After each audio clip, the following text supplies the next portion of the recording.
করে দেখে যা বিশ্ব আমাদের ধুপুরি দৃশ্য। ধুপুরি জেলা কত সুন্দর জানে রে সবাই, ধুপুরি জেলার চাইতে সুন্দর কোনো জেলা নাই।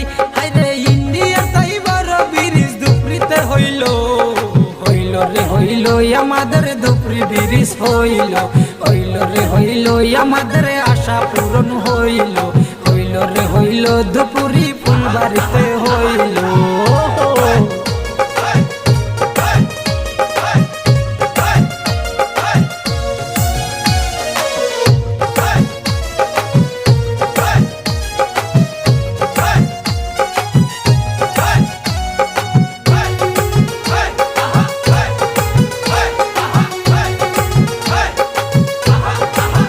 ধুপুরিবাসীর স্বপ্ন পূরণ করেন নরেন্দ্র মোদী।